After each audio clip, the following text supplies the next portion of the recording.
Good afternoon, everyone. Really excited to be here.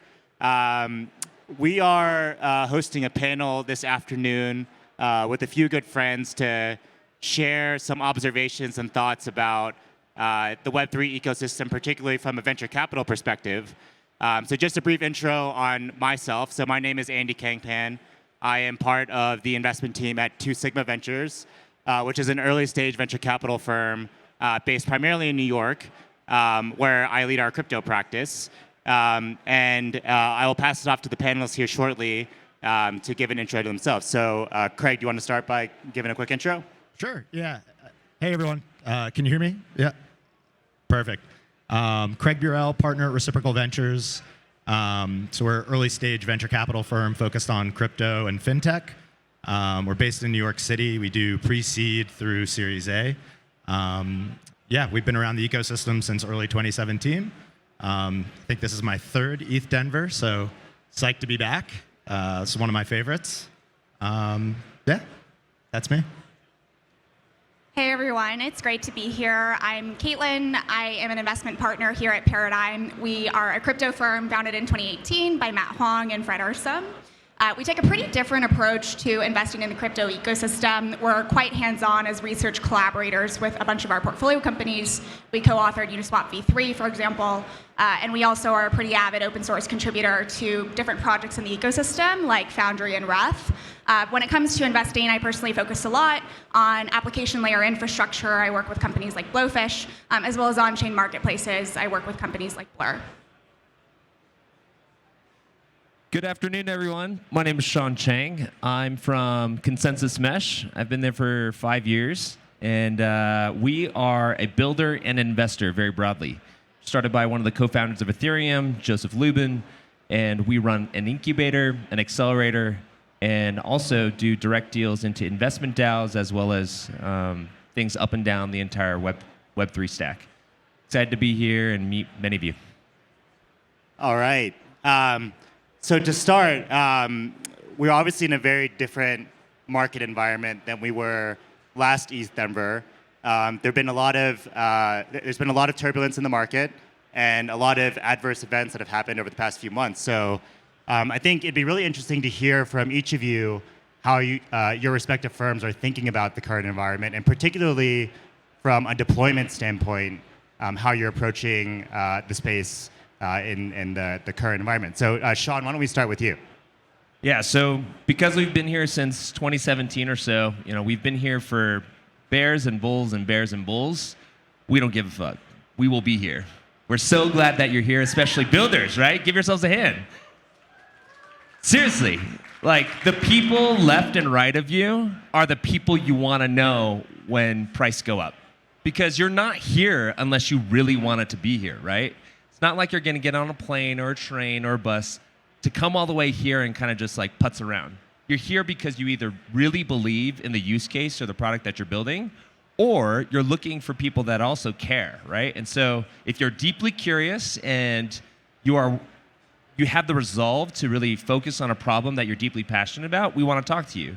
And so I think that's been one of our strengths, is that irregardless of what markets are saying, that we are deeply committed to the long-term vision of an ecosystem that's really built by the people in this convention center. It's not really led by investors. It's not led by speculators. It's really led by people that have a deep resolve to want to move things forward. So for us, because we invest up and down the entire chain, we are paying attention to, obviously, regulatory headwinds.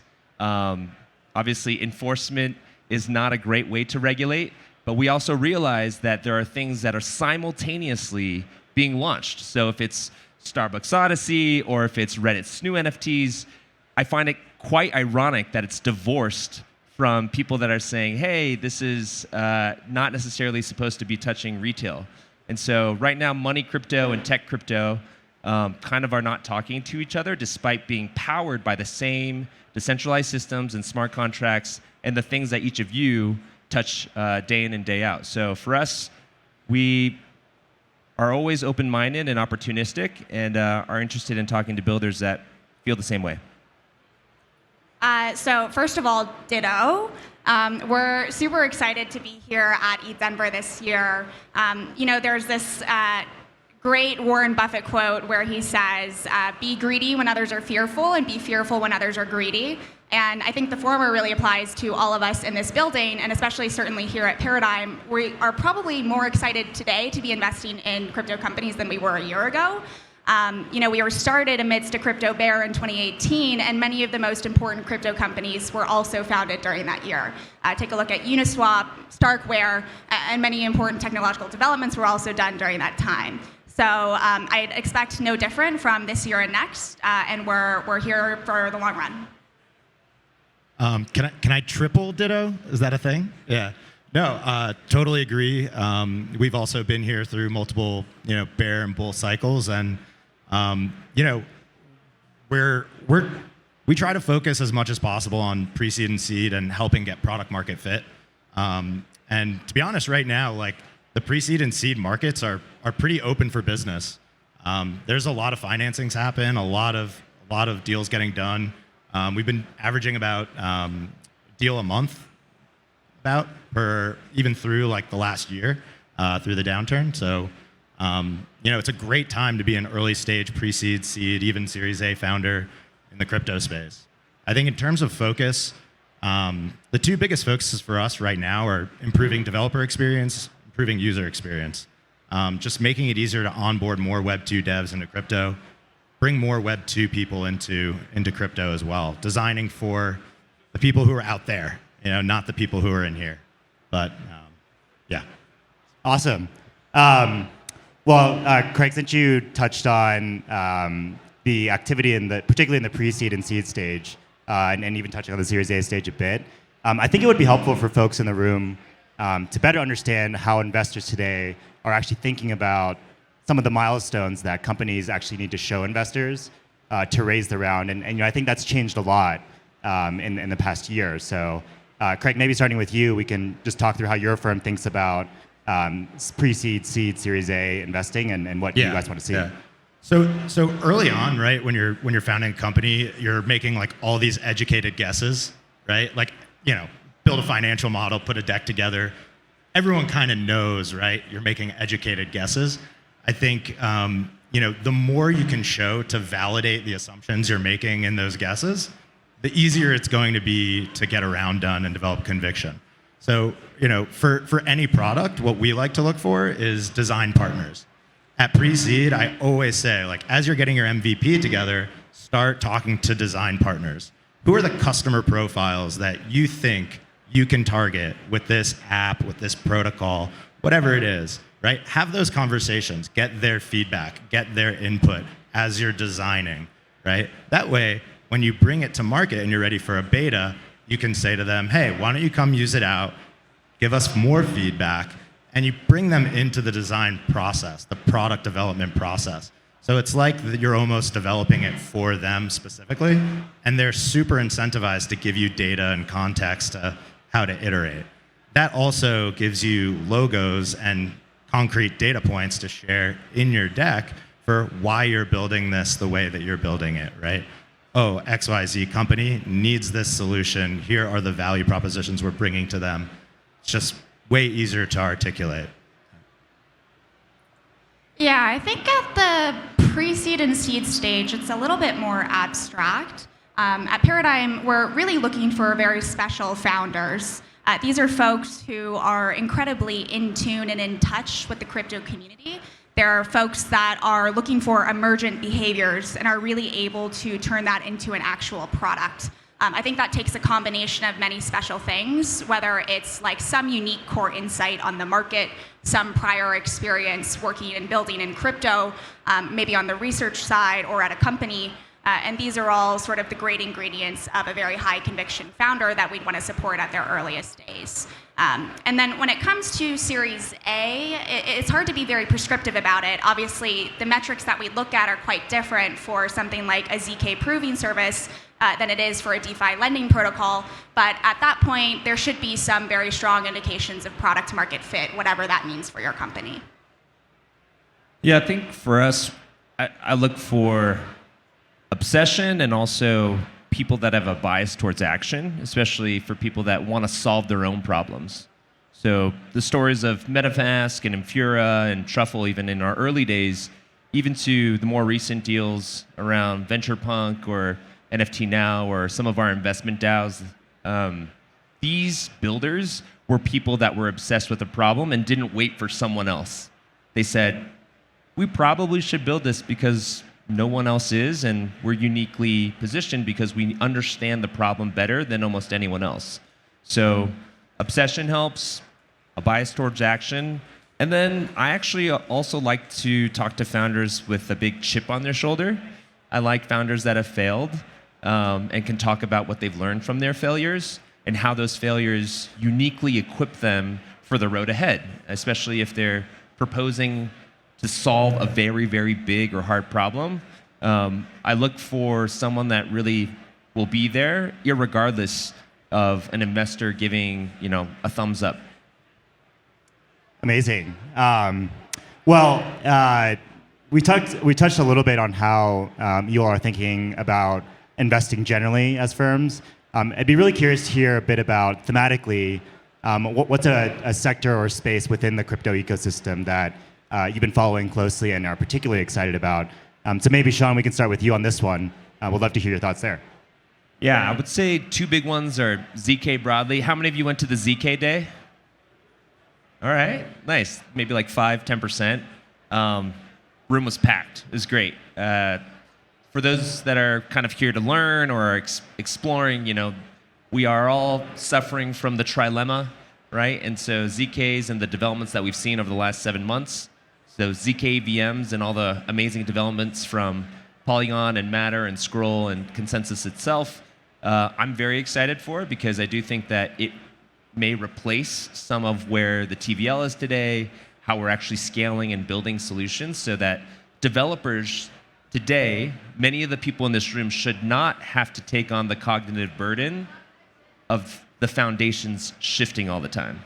It's crazy that as founders and builders, you have to think of monetary policy for your token, whether or not you want to launch a DAO, all these dependencies of whether or not you want to take a grant from this chain to that chain.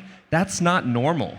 Like Web2 folks just spin up an AWS server, plug into Stripe, and they focus on the value that they can do within an application or a website. For Web3, all of those dependencies are something that I'm deeply, deeply excited to be obfuscated away so that this room can push ahead on actually embracing the rest of the use cases in this world. Yeah, I would say for me, my latest interest area has been in labor markets uniquely enabled by crypto. If you think about one of the core insights that Ethereum brings to the table, it's complete transparency and access. Anyone from anywhere in the world, anyone on the internet can access the same shared state of a smart contract. This essentially opens up a lot of new sort of second order effects for the type of work that you can do from anywhere in the world, whether it's as a freelance open source contributor, whether it's as an NFT trader, as an MEV searcher, or as a solo security auditor. The access and readability of smart contract code really enables all of those behaviors to form, and folks are making full-time livings off of that. Folks that are incorporating this into their product or using that as a tailwind for whatever idea that they're working on are really compelling to me. So for me, I mentioned the developer experience and the user experience, two big focuses of ours. Right now, I'm honestly scouring the world for consumer apps. And consumer apps that, like normie friends of ours, we all have normie friends, right, that probably aren't here. Like my litmus test is like, would I go to dinner on like a Tuesday with non-crypto friends, tell them about an application, and they not only get it, but they get excited by it, right? So trying to use a lot of the infrastructure protocol stack that we've built over the last 10 years to develop and deliver really, really unique consumer experiences that you can't get in Web 2. I can't tell you exactly what those are, right? I'm hoping you guys can tell me. But we're looking in social. I think there's a lot of design space there. We're looking in the sharing economy. I think there's a lot of design space there. You can kind of take the concept of protocols, two-sided marketplace that we have with service provisioning, bootstrapping demand with token economics, right? Bring that to the sharing economy. You can also distribute ownership via DAOs, rather than being a contractor for something like Uber or Airbnb. I think that's really cool conceptually. A couple companies out there doing that. But yeah, I think we need to start thinking for next billion users, as cliche as that is, right? Everybody says it, but we do kind of need to start thinking about 99%. I think I saw a slide in the previous presentation. It was like, we need to build for the 99%. I think that's like exactly right. So I think we have time for maybe two more questions. So one somewhat related question is, there's a lot of headwinds in the space today. So from the regulatory dimension to the macroeconomic picture, I'm curious within your all's firms how you all think about catalysts and what tailwinds you're keeping an eye out for that may actually propel the space forward to help move the market out of the current bear market that we're in. So Craig, maybe we can start with you and be curious to hear any catalysts that you guys are thinking about these days. Yeah, I mean, it ties directly to what I was just talking about, right? I think like the sooner we have breakthrough apps that get tens of millions of users on a daily basis, the sooner we're going to reinvigorate new sectors of development and exploration, and that brings in more developers, which brings in more apps, which brings in more users. I call it the smart contract platform flywheel. But yeah, I think like that's why I try to distill it down in simplest terms possible. Developers, users. It's like what we care about. So, we have a ton of developer tooling out there, like the Graph, Ceramic, a bunch of other things. Portfolio companies, by the way, all transparency. But yeah, I think the sooner we hit 10, 20, 30 million developers, sooner we get more apps and more consumers. So yeah, maybe a little bit of a non-answer, I don't know, but yeah, that's what we're looking for. At Paradigm, we're really looking for real-world crypto utility. So when you think about where the next big wave of users are going to come in, we have a lot of conversations that are pretty US-centric, but I think we're all quite focused on growing crypto usage for folks in APAC regions and in LATAM. If you think about it, in Latin America, it's something like 51% have used crypto in their daily transactions, but in the US, it's something like 16%. So if we think about where is really driving the growth, it's going to be from those other geographic regions where there may be some other cultural or historical reasons why crypto just intuitively makes a lot more sense to them than it does to folks in the US. So we're quite excited about finding teams that are focused on user bases there. Yeah, I think for us, for the catalysts that might be coming down the pike are better developer solutions and experiences. So 300 million wallets in the world right now, 25 million developers out there. We're talking about maybe 25,000 Web3 developers. I'm really bullish on meeting people where they're at. So for developers that maybe are really well versed in JavaScript, the most popular language, it's not the best language, but perhaps you can use things like Agora or Risk0 or things that which kind of meet those developers and then possibly translate their stuff into Solidity, I think is a really interesting catalyst. I also think looking further ahead for ETH folks, like the Shanghai fork, the unlock of various staked ETH, and how that actually finances more activity or more users. I like Craig's answer, especially around consumer apps, like meeting people where they're at, like Sleep to Earn, like Sleepagachi, or Step In. I still think is kind of cool. I still use Foursquare. I feel like a dinosaur checking into places, but I think location-based data is really awesome. It would be a nice supplement on top of the timestamps on your Etherscan and the POAPs that you might have minted the last few days. But everyday occurrences where I'm generating data, I think are very fascinating. So demo tokens for the telematic data in my Tesla, or Hive Mapper data for just driving around. Like, these are things that I just do on a day-to-day basis, but those are all token incentivized data networks that probably should be a part of a bigger conversation. And each of those non-friction points, whether it's incorporating into day-to-day or removing friction, are things that I think would be helpful for all of us. I don't think I've heard someone mention Foursquare in a really long time, so that's amazing. That's amazing. Well, we have a very short period of time, so there are a few more questions that I wanted to get through, but maybe we can just end on this one. Sean, would love to start with you. Would love to know what is one project or company that you're particularly excited about today, and just share a little bit color on what it is and why you're excited about it. Yeah, so this is a little bit non-traditional, but I was shill our bags for a company called VenturePunk. It's a venture studio, which is kind of unconventional for an early stage investor, but Jordan, the founder and the team, is incredible. He helped to create Don't Buy Meme, Pineapple tokens for anyone that's participated in NFTs, consensus DeFi protocols, and then also Nifty's. But his latest project was an NFT that was playable, so on-chain gaming, that you could go to OpenSea, buy the NFT, and actually play like an Asteroids-like version. And so composable games, I know it's a cliche thing for a VC to say gaming, but gaming, like I really do think that being able to break it down and present the benefits without only focusing on some of the technical aspects is a way to reach the mass markets. Yeah, well, maybe quickly tying into one of my previous responses about labor markets uniquely enabled by crypto, I think Code Arena is a pretty interesting platform connecting, solo security auditors from anywhere in the world with any crypto project that needs an audit on demand in a competitive manner. It's a really interesting way to re-incentivize and redirect really talented hackers into actual productive activity for the ecosystem, and that's quite special. Yes, I'll be really quick.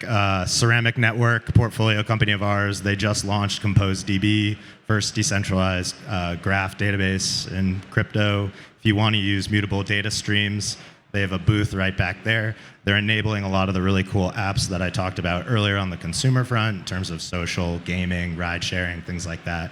But yeah, booth back that way. If you're hacking in the hackathon, go check them out. All right. Well, that's all the time we have for this afternoon. Thank you to the panelists for their amazing insights and observations, and I appreciate you all attending this afternoon. Enjoy the rest of the conference.